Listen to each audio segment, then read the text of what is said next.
Galway Kinnell has been publishing poems since 1946 and is one of America's most distinguished poets. Over the years, Kinnell has won the Pulitzer Prize and the MacArthur and the National Book Awards. He writes of marriage and children and especially about animals and the natural world, and about oatmeal, as you'll see in our interview. To me, the opportunity to write and the readiness to write are the two essential things. If you have the readiness, but you're so busy all day long and all night long, it doesn't do you any good. And if you have the time, but you're not ready to write, you sit there with your pen and your pencil, and nothing happens. So there has to be a way of arranging your life to make time possible, and arranging your psyche so that you're tuned and to the things around you and to the things going on inside you. People get tired of doing almost anything, but you have, I would bet that most mornings you wake up and you want to work at your craft. Well, yeah, people do get tired of almost everything. The reason we say almost is that poetry exists. People don't get tired of writing poetry because poetry is just a record of what it is to be here now. And if you're tired of poetry, you're tired of life itself. You have cobbled together through decades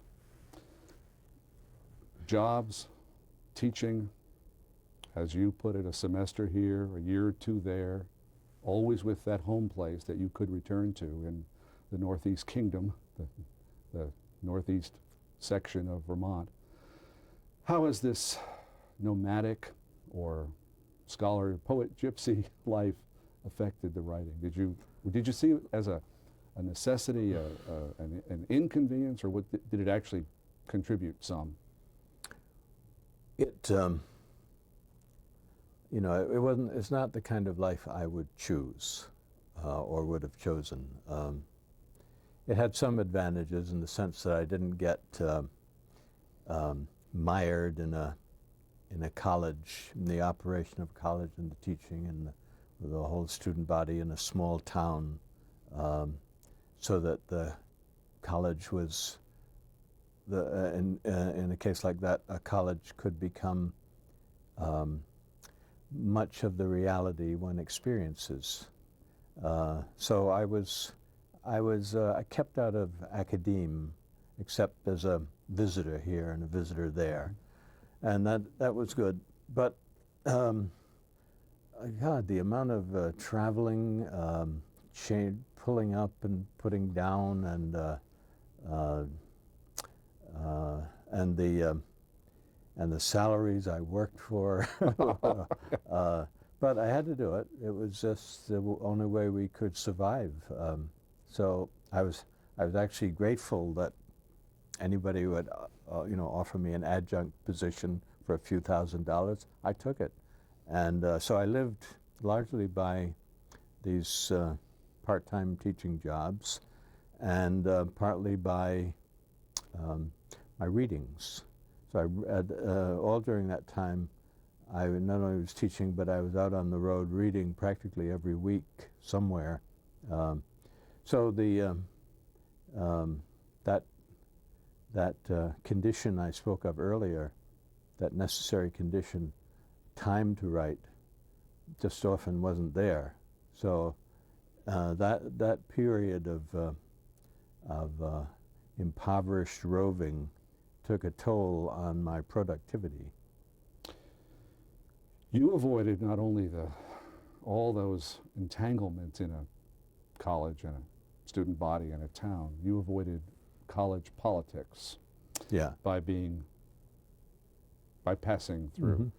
But no poet in America entirely avoids, or at least is unaware of, the politics of poetry, the difficulties and the the cliques, the reviewing, the whole business of careerism in America. You've spoken on that on a couple of occasions. How does it look now? I mean, you're a senior citizen in the world of poetry. How do you see the what people, when they don't like it, call the po-biz? Well, I don't know. I guess what po-biz is, as I understand it, it is when people flatter each other to get favors. And the favors consist of an invitation to read or to teach or to be published, and in which, or exchange favors. I'll give you a reading, my college, you give me a reading at your college. So these are very small things, really, and if it happens that way, it happens that way. Poetry used to at least have very small numbers to deal with, and practically all poets knew each other, so it was kind of natural. You read at my college, I'll read at your college. But I never really thought about it all that myself. I was just grateful for what I got. I didn't have but whenever I went to a college and they said, set up a reading series for us, I was really happy to do so. And I called up the best poets I knew and got them to come. So when I look back on po-biz as it's referred to, it seems a kind of trivial side aspect of the poetry of the 20th century. Your work, when one reads about your work, and there are now several monographs explaining it, things that, issues that come up in critics' discussions over and over are the natural world, the world of the wild, the animal, the world of the concrete object, the world of the bear, the world of the sow. You've stuck, like Ted Hughes, like a number of 20th century poets, you've stuck over the years pretty steadily to poems that are rooted in the material world, the concrete object, and the animal. This works for you. But what are you excluding when you say that? Well, I mean, you write about family love and your son and marriage and a number of other things, but that seems to be what attracts people's attention in your work. Your most famous poem has been, over the years, The Bear, which you did not read at lunch and is probably a good thing. Well, I don't read The Bear very much now. I used to read it a lot when I just written it, of course, but I think of myself as I think as most poets are, interested in the survival of our planet and of every creature on it, including the human creature. And I don't really make a distinction between poems about people and poems about nature. I think we are part of nature, and we see ourselves, you know, from the inside, and we see the other creatures from the outside. So there is a difference, but basically the sacredness of life on Earth, you know, is visible among the other creatures. To me, the animals are the angels, really. But I also think of the human baby as the angel too, and I think of love and sex as being a form of worship to the creative spirit, creator spirit. I mean, I agree with you when you describe what I've been up to, but I wouldn't want to make that a limiting category. There's reference in discussion of your work to something that approaches a Native American attitude. In The Bear, obviously an Alaskan Native American kind of Eskimo, but in other poems, the sense of brotherhood, and then an attempt at identification with the wild. Do you have an abiding interest in Plains Indians or Eskimos or Native Americans of some kind or other? I do. I'm certainly not an expert in them or their lives, but I've read a lot of their transcriptions of their sacred poetry, and also the Aborigines of Australia, and have a I have a more direct relationship with the earth than especially the immigrants into this country from Europe, who came as masters of the land rather than as lovers of the land. Do you hunt? I think I trapped a what was it?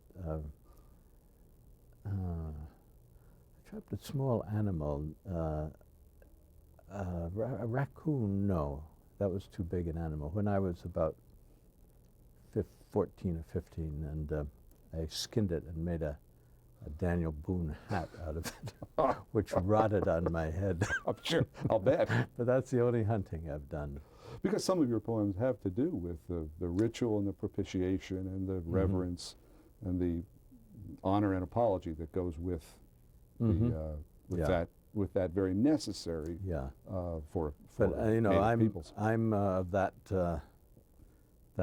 type of person, that category of person, for whom hunting is necessarily a sport, because I don't need hunting to hunt to eat. And therefore, I don't include myself in that kind of relationship to the other animals. But I do respect those who do live like in that kind of connection to the animals. You garden. Yeah. And does that work in the ways in which we're speaking? Absolutely. Yeah. Today, you read a couple of translations from Rilke. You are the translator, I take it. With help. With help. Yeah. How does I haven't over time asked a number of different people about how one goes at working in poetry from one language to another. And the responses are, of course, individual. Yeah. What process do you use? What is the sequence of events to move from German to English or from any other language? Well, it's a little different with German, because I don't know German very well. I could say hardly at all, really. So it's been necessary for me to have a helper all the time. Hannah Liebman is the co-translator with me, and so I've had to learn the language in a way, get a reading knowledge of all the poems I've been translating, know what each word means in the whole thing, and so there's that rudimentary beginning. It's probably not really a translation at all. It's probably just a refining of a translation made by my German helper. So my first idea, after that process has gone past, and I've got a kind of rendering of the poem, and this is true when I don't know the language as well as when I don't. The first thing I want to do is get an absolutely literal, exact sense of what is meant here, what this person is trying to say. And then with Rilke, that's extremely difficult to do in the Duino elegies, though with some other poets that's not a problem. But then there is the problem, in both cases, of trying to make it sound like poetry, to not have it a prose, literal version, but an accurate version that has some singing in it. That's very hard to do. So that's basically my ambition.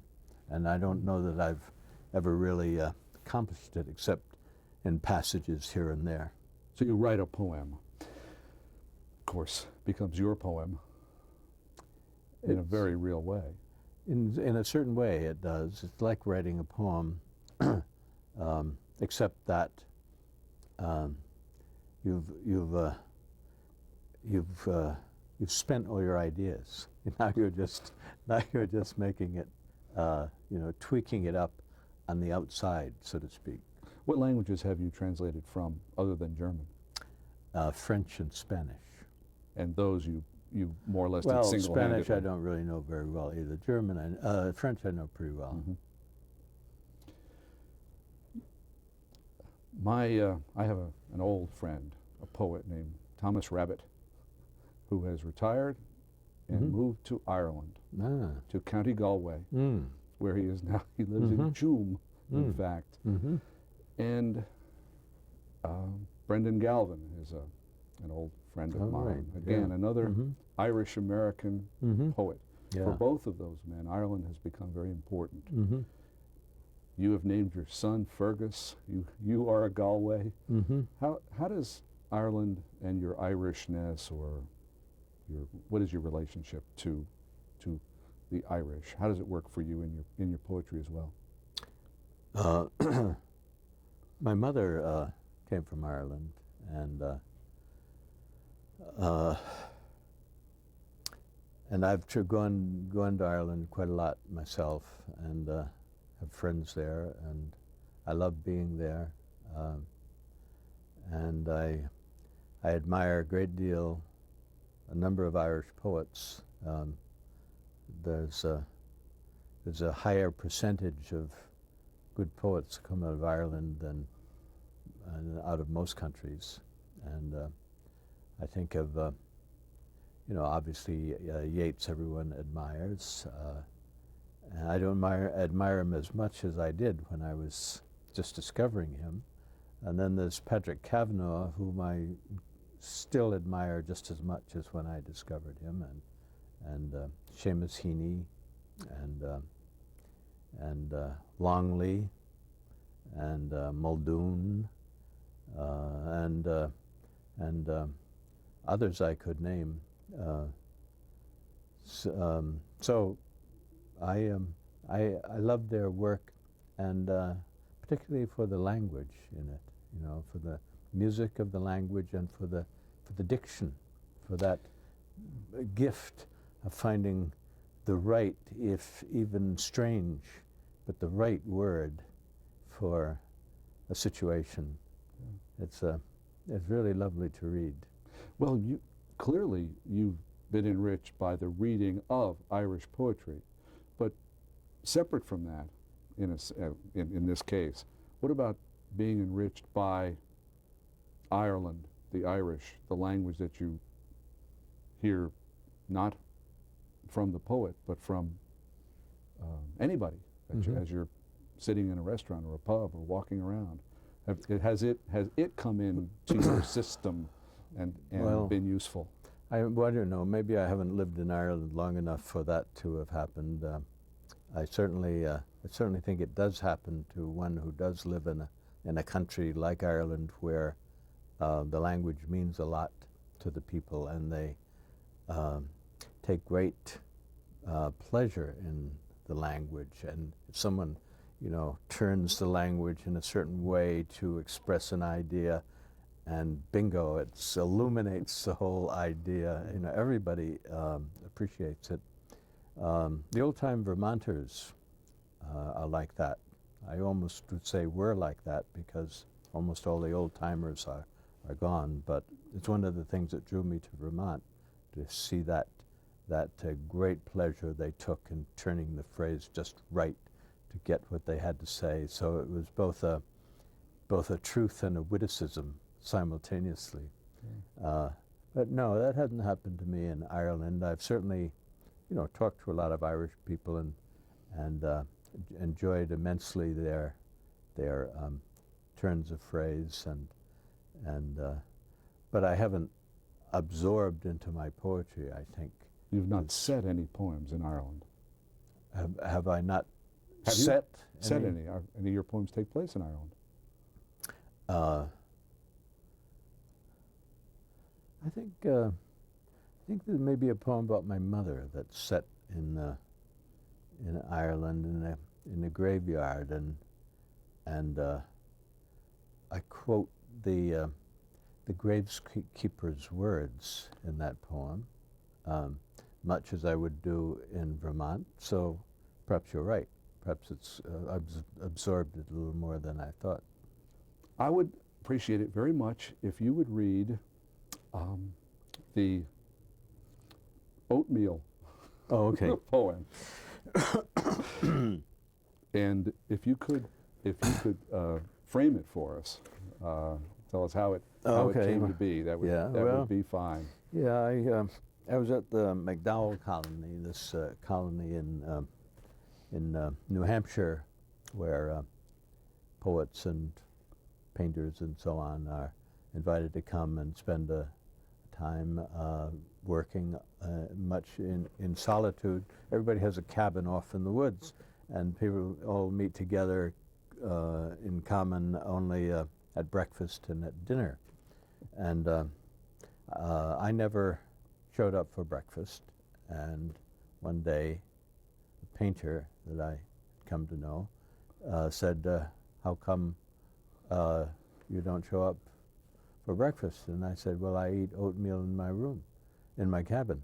And he looked at me with some little startled and said, alone? And I didn't quite understand his tone of voice. I said, yeah, alone. And but when I got home, I got back to my cabin. I tried to consider what he might have meant, and the next morning, when you begin thinking about something, the natural thing is to reach for a pencil and some paper, and start writing down. And so this is what that incident produced. It's called Oatmeal. I eat oatmeal for breakfast. I make it on the hot plate and put skimmed milk on it. I eat it alone.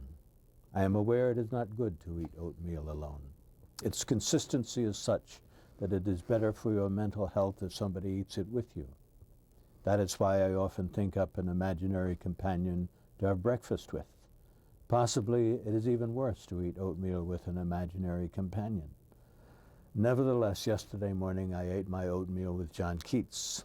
Keats said that due to its glutinous texture, gluey lumpishness, hint of slime, and unusual willingness to disintegrate, oatmeal must never be eaten alone. He said it is perfectly okay to eat it with an imaginary companion, and he himself had enjoyed memorable porridges with Edmund Spenser and John Milton. He also told me about writing the Ode to a Nightingale. He wrote it quickly, he said, on scraps of paper, which he then stuck in his pocket. But when he got home, he couldn't figure out the order of the stanzas, and he and a friend spread the papers on a table, and they made some sense of them, but he isn't sure to this day if they got it right. And an entire stanza may have slipped into the lining of his jacket, and he still wonders about the occasional sense of drift between stanzas, and the way, here and there, a line will go into the configuration of a Moslem at prayer, then raise itself up and peer about, then lay itself down slightly off the mark, causing the poem to move forward with God's reckless wobble.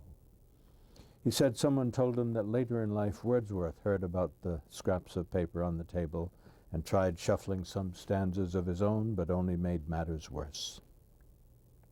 When breakfast was over, John recited To Autumn. He recited it slowly, with much feeling, and he articulated the words lovingly, and his odd accent sounded sweet.